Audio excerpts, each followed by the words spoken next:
Malheureusement, tout est parfait à part un détail qui me laisse difficilement indifférent.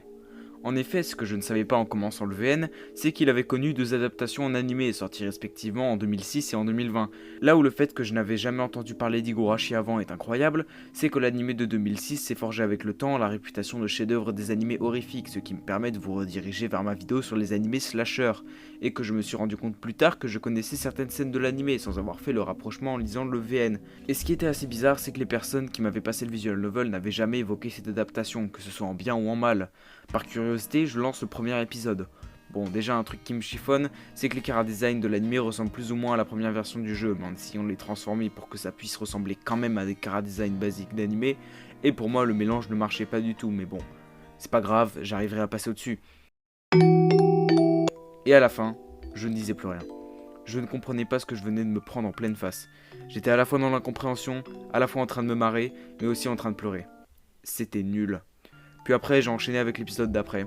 Et arrivé à la fin du quatrième, je ne savais plus quoi dire à part « c'est de la merde ». Ceux qui regardent mes vidéos, vous vous en doutez, je ne vais pas juste dire « c'est de la merde » pendant cette deuxième partie de vidéo sans développer. Et ça tombe bien car j'ai plein de trucs à dire.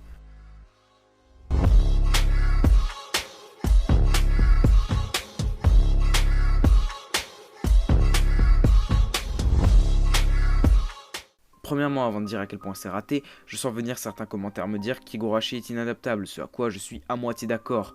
Je l'ai soulevé, mais l'un des intérêts du VN est qu'on est littéralement dans la tête du héros, donnant lieu à de non-moments d'introspection qui faisaient que tu t'impliquais davantage puisque tu vivais l'histoire par ses yeux. Dans l'animé, on ne connaît pas ses pensées. Cela rend le personnage assez chiant à suivre vu qu'on ne le connaît pas.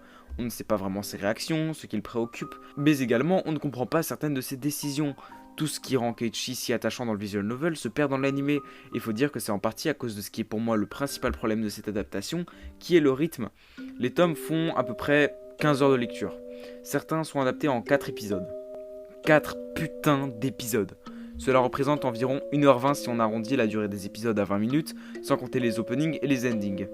Et au final, ça donne quoi avoir 4 épisodes au lieu de 15 heures de lecture?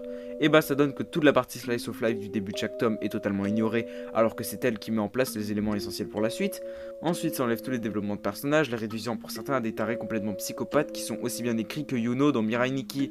Ce qui fait ensuite que lorsqu'on arrive dans la deuxième partie de chaque chapitre, car je ne l'ai pas précisé mais la plupart des tomes, il y a un début assez calme puis une deuxième partie assez sombre, et c'est ce contraste qui rend chaque partie du visual novel captivante car l'explosion peut arriver à tout moment, et ce ressort scénaristique rend même des scènes banales captivantes pour certaines.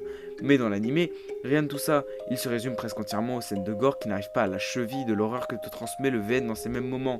C'est juste gore, il n'y a aucune mise en scène qui rendrait la scène un peu terrifiante, les musiques ne collent absolument pas avec l'ambiance d'origine de ces scènes, sans leur donner aucune plus-value malgré un ou deux OST plutôt efficaces, mais terriblement mal utilisés, alors qu'ils auraient parfaitement pu s'imbriquer dans certaines scènes.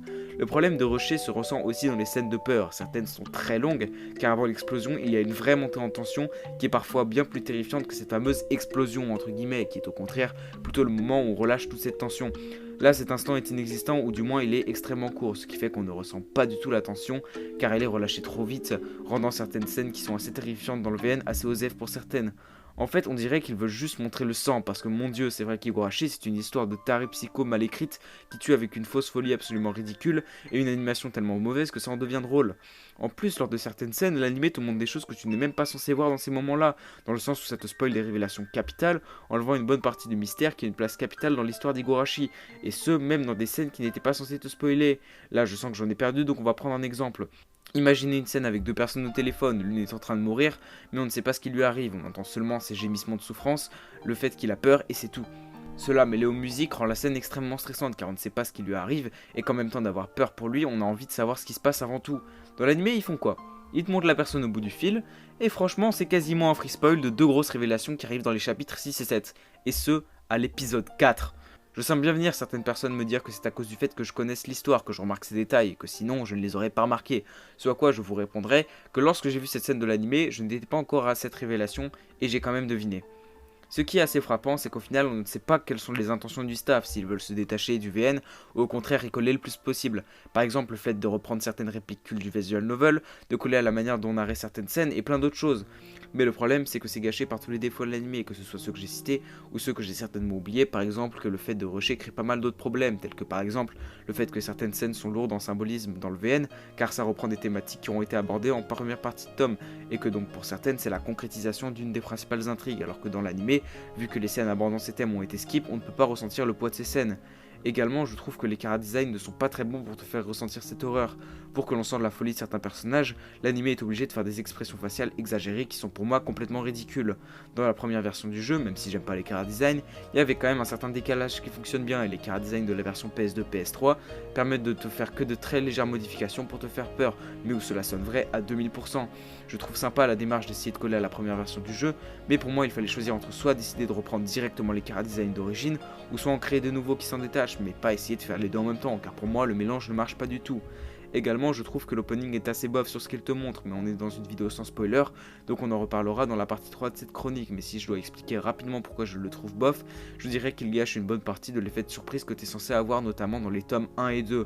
Et une nouvelle fois, c'est dommage, car on sent une vraie envie de reproduire l'angoisse que te procure le visual novel, et qu'ils ont fait des efforts pour y arriver, mais malheureusement c'est foiré, et c'est assez frustrant de se dire que l'on sent qu'ils ont essayé de l'adapter correctement, mais que l'exécution ne suit pas.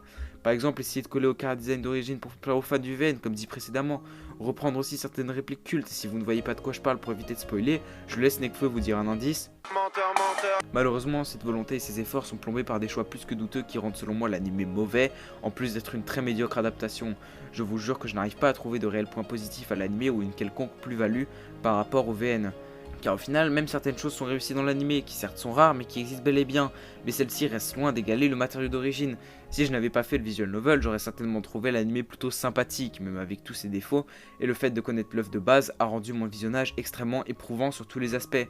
Pour vous dire à quel point c'était dur de me l'infliger, il était rare que je regarde plus de 2 épisodes à la suite tellement je rageais devant l'anime, mais malgré toute cette colère, j'étais surtout triste. Triste de voir que c'était bel et bien l'anime qui a rendu Higurashi culte et qui l'a élevé au rang de référence en termes d'horreur. Triste de me dire que toutes les personnes qui ont kiffé l'anime auraient sans doute préféré 1000 fois le découvrir par le VN. Triste de voir mon œuvre préférée massacrée par une exécution catastrophique. Triste du résultat que j'avais devant les yeux.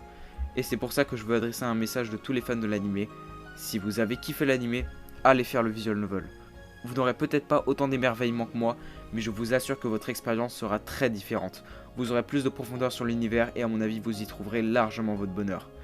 Donc désolé si ça ressemble à une pub, mais si vous êtes intéressé par le VN, rejoignez mon serveur et venez me MP pour que je vous explique les deux manières différentes de faire le visual novel dans les meilleures conditions possibles et en français. Croyez-moi, même si vous connaissez déjà l'histoire, vous y verrez une énorme plus-value. Donc avant que la vidéo se finisse, je vais vous expliquer l'avenir de cette chronique, car non, elle n'est pas finie, car il reste au moins encore 3 autres parties, mais elles n'arriveront pas tout de suite pour la simple et bonne raison que certaines, je peux même pas encore commencer à les écrire, et puis je préfère diversifier la chaîne pour éviter que vous en ayez marre que je parle tout le temps d'Higurashi, et puis bon, ça fait du bien de varier le sujet, donc j'ai essayé de m'attaquer au visual novel, donc n'hésitez pas à me dire si ça vous plaît, et surtout ce qu'il faudrait que j'améliore sur ce côté-là. Pour tous les gens qui pensent qu'il n'y a pas d'approfondissement dans cette vidéo, ne vous inquiétez pas, la prochaine sera là pour ça.